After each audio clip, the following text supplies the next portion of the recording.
It's actually very interesting, the masculine experience, because I like to believe that most men on the planet have lived a semi-similar timeline. All of us as men experience a very similar human paradigm, and that is that most men are born and you're not important, and then you go to school and you fall in love with some girl in school and she fucks someone else, and then you realize that all the 19-year-olds you want when you're 19 are with older dudes because they have cars or whatever, and you go through this experience of getting your heart broken and losing your girlfriend, etc., and many men latch on to some average bitch or accept they're going to have their heart broken forever, but some men decide to become so big and important and strong and irreplaceable that they never have to suffer heartbreak again. Because every man deals with heartbreak and deals with sadness, but how you use that energy is the differentiator between humans, right? You are feeling the same pain that many men have felt. Every man out there has had his heart broken and understands how difficult it is as a man. But the difference between me and you, and perhaps some of the other men out there, is that certain men take that anguish and take that sadness and understand that energy cannot be destroyed, it can only be converted, and use it to build themselves into a man of absolute standing and power, as opposed to sitting around jerking off like you just told me you do. You are a waste. You are wasting your energy. Heartbreak is unlimited motivation. If I was heartbroken, it's been a very long time, but if I was heartbroken, I'd be in the gym every morning. I'd be a beast. I'd be running. I'd be working. I couldn't sleep. I'd be an absolute animal, and you're heartbroken, and what are you doing? Jerking off like a fucking dumbass. The difference is, as a man, you must build yourself into a man of credibility, which means to build yourself into a man of standing, we all start in a fairly similar position. I became me through tedious, arduous, difficult, never-ending work. You are wasting your time. You know why God made your girl leave you? Because he wanted to show you that you ain't shit. He wanted to show you that you are human and you're fallible and that you're very replaceable. So he decided to make you fall in love with a girl, and he decided to make her leave you to show you that you are a dickhead. Now it is your job to look at the board, understand what's happened, say, I understand, God, I deserve that. I'm glad she left me and I'm sad because I am a dickhead, and do something about it. Because if you refuse, if you ignore God's message, next time you fall in love with a bitch, guess what he's going to do? He's going to make her leave you to remind you once again that you are a dickhead. Every single man out here, if you're upset that your girl's leaving you, God is reminding you that you aren't worth shit. You need to get up and work so hard that even in the eyes of God, he is proud of you. God loves his creations, which show him their true potential and beauty. By getting up and trying your absolute best and becoming a man of moral standing, he will reward you and bless you. If you continue to be a dickhead, God will remind you you're a dickhead. So God just broke your heart on purpose to show you that the way you're living your life and the man you are simply are not good enough. What have you changed since? Nothing. Fucking nothing. You think God's going to forgive you for no reason? You think God's going to go, it's fine. He hasn't learned his lesson. He hasn't changed. He isn't even trying very hard. He's not up early in the gym. He ain't doing nothing. It's fine. Let's just let him fall in love and let's make sure the girl doesn't fuck someone else on OnlyFans this time. No, sir! This is going to repeat endlessly. It's a cycle that will not fucking change until you take the message from God and become the man you're supposed to be. You must stop being a dickhead. You deserve what's happened to you. You deserve how you feel. All of it. When I was 20, me and my girlfriend broke up. I was with her for 4 years. I couldn't sleep. And this is before social media. You couldn't just chase a bitch. That was it. She's gone now. She moved. I didn't know where she lived. That was it. And I couldn't sleep. Now, it wasn't like I was crying my eyes out, but I was just, where's my hoe at? I couldn't sleep. Need something else to do. So I thought, fuck, I'll hit the gym at 6 a.m. I'll hit the gym at 3 p.m. Hit the gym at 8 p.m. I had nothing else to do but fight. So I took all that trauma, all that heartbreak, and I molded it into becoming a world level combatant. Right? What did we talk earlier about how trauma can mold you, how trauma can be a fantastic thing? Heartbreak, depression, sadness, these are all fantastic motivators. I'm telling you why they're a fantastic motivator. You go to a guy who's heartbroken, he has all the motivation in the world to send 300 text messages. He has the motivation, he's putting it in the wrong place. That's 300 cold emails you could be sending to someone to pitch a business. That's a lot of money you could have made. Yeah. I'll tell you right now, some of the greatest accomplishments in my life have come after a heartbreak. Absolutely. Yeah. It's that I call it fuck you energy. Take that and you're like, because some guys will get butthurt about that and they'll sit there and they'll wallow in self-pity. I've always thought the correct application of that energy is, okay, prove that she made a shitty mistake. Mm-hmm. Go out and become a fucking millionaire. Go out and become a kickboxer. Go out and become a porn star, whatever. And then she's going to look around when she's 50 pounds heavier in a year's time. You're like, motherfucker, I left him. I let him go. Yeah. You can, and internally, Be happy. my ego could be like, Yeah. I got you. Life's gonna hurt you, and how you use that pain is completely and utterly up to you. You can use that pain to galvanize yourself as a man and become a better man you've ever been. I'm not saying that I'm only successful because of some chick. I'm saying that every single time that I was heartbroken, I never wasted a second. I was never wallowing. Especially as a young man. We talked about this on the show. You're going to get your heart broken as a young man. I've had it happen to me. Yep. We've all had it happen to us. And it's not even about anger towards the girl. Me and Tristan talked about this on the podcast that we did together, German Game.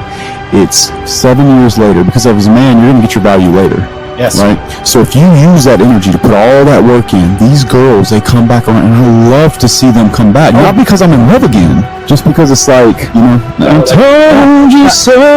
No, I said this, like, anybody who tries to get revenge on a woman, that's incel energy. That's a wrong way of looking at it. The only revenge you can get on a woman who breaks your heart is success. Success is the best revenge. Just level up slowly, and when she messages you, you got two choices. You can either say, sorry, baby, you're not my type anymore. Boom, you win. So that's the answer to the question. Put a plan together for the heartbreak if it comes, and make sure that plan is constructive. Everything we've been saying on this podcast is true. Trauma's going to come, pain's going to come, and you have to use it in a constructive way. Still to this day, that's all I would ever do. If something bad happened to me and I got really upset, I would find the most constructive possible outlet. And that's a conscious decision. You have to have the emotional control to make a conscious decision in that direction. Women fuck men they respect. That's it. They don't fuck men they like. They don't fuck men they love. They fuck men they respect. If she loves you and likes you and doesn't respect you, she will not have sex with you. I have women who respect me and fucking hate me, but they're here every time I call. So if they respect you, they're going to sleep with you. And this is something that's biological and evolutionary. They fuck men they respect. So how do you make women respect you? Well, first you have to be worthy of respect as an individual. There's no hack. If you're worthy of respect, you're worthy of respect. But secondly, you cannot allow blatant disrespect. So if you allow her to blatantly disrespect you and you tolerate that, then you're setting a precedent, which means, well, why would I respect this guy in the first place? Yep. I say this to guys all the time. I've had loads of guys who come to me for like coaching and stuff, and they say, my woman doesn't respect me, da-da-da-da-da. And I say, look, it's much harder to fix something that's broken than just never let it go wrong in the first place. Right. So from the second you got together, you should have been a man, and you haven't got to be an asshole, you haven't got to be aggressive. I'll sit with a girl and very politely say, look, if we're going to be in a relationship, if I'm going to take you seriously, you're not going to have male friends. If you want to hang around with a whole bunch of men, then I'm not going to take you seriously.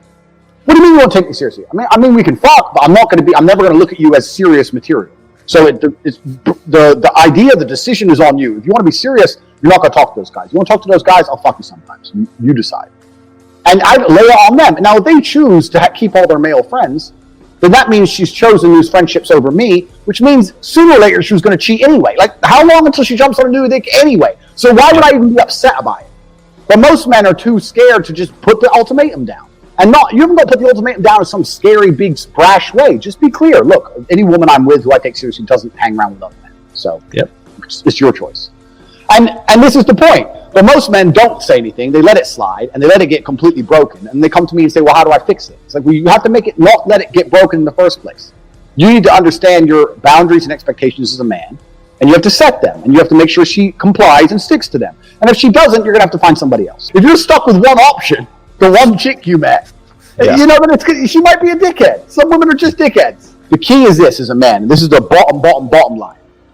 Most men are not prepared to walk away. And if you're not prepared to walk away, you don't have any weapons. Exactly. If she knows no matter what, you won't leave, then what weapons do you have? Anything you say, shouting, screaming, yelling, going out away for a few days, whatever. She knows you're going to come back. You have no weapons. The second, imagine a girl came to you and she said, no matter what you do, no matter how many times you cheat, no matter what, I will never leave.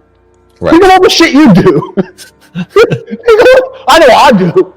Yeah. So this is the point. So as a man, if you're never prepared to walk away, you're never going to be respected. Respect and the woman thinking, you know what, he might just leave me, are linked. They have to be there. So you have to mean what you say. You have to let her know, look, there's some things I won't tolerate, and if you fuck with me, I'm going to walk away. And if you walk away and she doesn't chase you, then she's gone. At least you saved yourself a fucking nasty divorce and getting cheated on and all that shit. Just end it then and there and save yourself a bunch of time.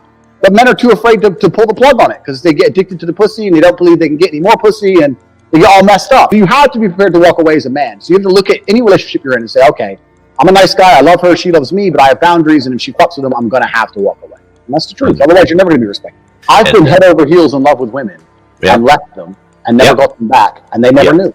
Yep. That's life. That's how it goes. I've been head over heels in love with women. I didn't want to lose them, and they weren't listening, so I walked away, and they didn't chase me, and I lost them. But that's it. My honor's intact, my pride's intact, and now I don't give a fuck anymore because time's a healer. That's life. So it's better than staying in a relationship which I'm not happy in because she starts acting like a fucking fool. And it's kind of like, I use chess analogies a lot, but it's kind of like chess. If you're playing a game of chess and you're in a losing position, and the only hope you have of winning is a big sacrifice, you give up your queen, and you don't know if it's going to work or not, but it's the only hope. You're better off making the sacrifice even if you lose, because if you don't, you're just going to slowly get ground down and definitely lose in the end. Right. Like, do you love that pussy so much you'd rather delay the breakup by 7 months and lose without any pride or honor? Yeah. And lose without any pride or honor while she cheats on you? Isn't it better just to say right hand in the air, you're not talking to that guy anymore? See, the end is coming. If she chooses to talk to that dude over you, the end is certain. So can you have enough balls to just say bye and at least leave with your head held high? But this is another thing, man. It's crazy. These men have never been through any kind of emotional trauma. So the idea of breaking up with a woman is big to them. I've been through, when you've been through real shit, a breakup just doesn't become that real anymore. You know, I've had people try to kill me. I have stab wounds. Tell me again about this girl who doesn't text you back. Like, who gives a shit? There's people in Syria getting bombed. Yeah. You know, like, you have to get some perspective and just realize you're being, like, there's real trauma out here in the world. Terrible things happen day after day. And here you are, alive and breathing and perfectly healthy, and you're going to cry over some bitch? Just man up. How long? How long will you mourn? You should have overcome your grief by now. How long will you weep? How long will you be bitter? How long will you be angry? How long will you sob and mourn and walk around enraged? What good is it getting a divorce if you're still going to be mad? If you're still going to be writing notes and wondering, did you see him? And who was he with? You are not divorced. I don't care what the paper says. You are still married. How long? God says, how long will you mourn over a door I have closed? How long will you mourn over a marriage that's over, a job that's gone, a girlfriend that left, a boyfriend that left? How long? How long will you be angry and frustrated and build your whole life around something that is dead? How long does it take to get over a person? How long will you put your future on hold, mulling over your past? How long? I came to get somebody unstuck. I came to get somebody free. You cannot spend your rest of your life grieving over who didn't love you, who wasn't there for you. You're stuck. God did not create you to be stuck with a heart full of grief. There are some times in your life that you gotta get up, wash your face, go on with your life. Life is too short for grieving over who didn't want you, who left you, the job you didn't get, the house that you didn't close on. Hello! Wasn't fair? That's okay. God will be your vindicator. They hurt you once. Don't let them continue to hurt you by holding on to it. Living in mourning is going to keep the new doors from opening.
I'm hypnotized. What's up is down, what's left is right. Chasing stars and holding you. I can't see the end, but we'll see it through.